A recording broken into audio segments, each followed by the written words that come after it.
In another timeline, Ukraine would be inaugurating its new president next week. But in this reality, President Volodymyr Zelensky isn't going anywhere. And there's one question all over the internet, which is, why have you not subscribed to this channel? Things are happening fast, so to stay informed, like and subscribe at the link below.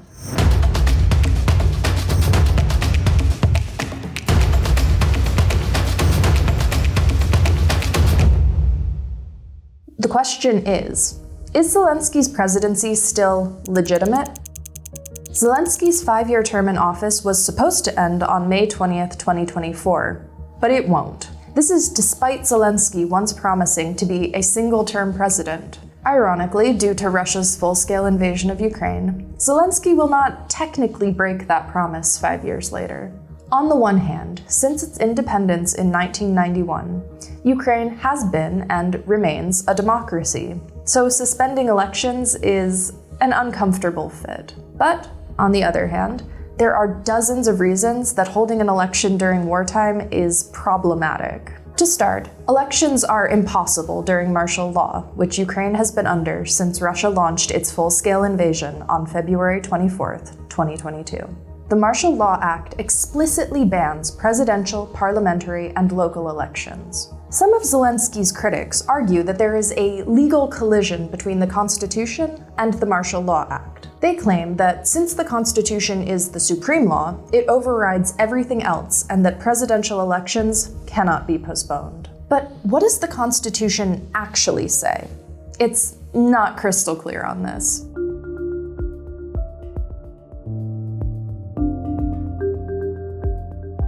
The Ukrainian constitution stipulates that the authority of the country's parliament must be extended until the expiration of martial law.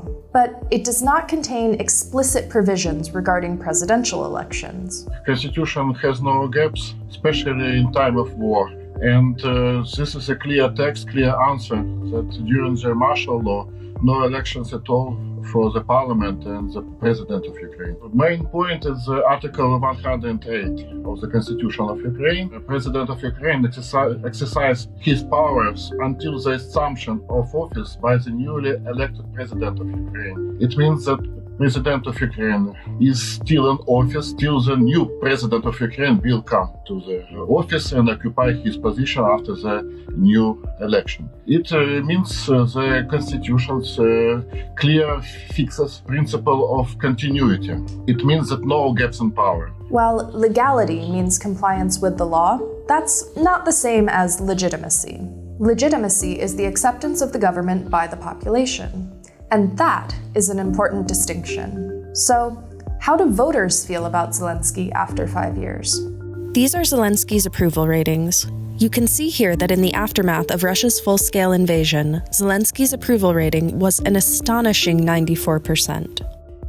After 2 years of a difficult war, the ratings have dipped, but only slightly, to 63%.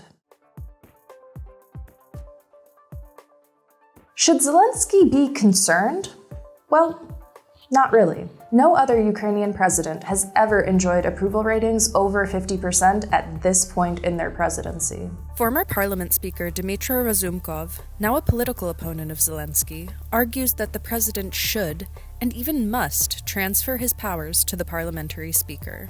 Yet, unlike Zelensky, Ukraine's parliament, the Verkhovna Rada, has a 19% approval rating. So, who's actually concerned about this legitimacy of Zelensky? Ukraine's Deputy Chief of Military Intelligence, Vadim Skibitsky, put it bluntly to The Economist. This is part of Russia's multi-component plan to destabilize Ukraine. Officially, Zelensky's administration stays away from the topic. But unofficially, its members have been warning allies for months that Russia was preparing this kind of targeted campaign. Take a closer look at who's pushing this narrative. It's Russian media like Sputnik, a Russian state-owned media company, or articles quoting Russian officials, such as Kremlin spokesperson Dmitry Peskov. Russia's ambassador to the UN claimed that Zelensky's decision not to hold presidential elections makes him illegitimate after May 21st. And this is then being regurgitated by Russia-leaning social media accounts. So, did voters ever even want an election amidst the war? Well, When asked back in February, 65% of Ukrainians said that they did not support holding a presidential election during wartime. Russia will likely continue to push this narrative to try to sow discord within Ukraine and to undermine Zelensky's authority in the eyes of his Western partners. It's important to remember that the majority of those who actually have a say here still support Zelensky and do not want an election until the war is over. I want to invite you to become our member and join this fight for a better future.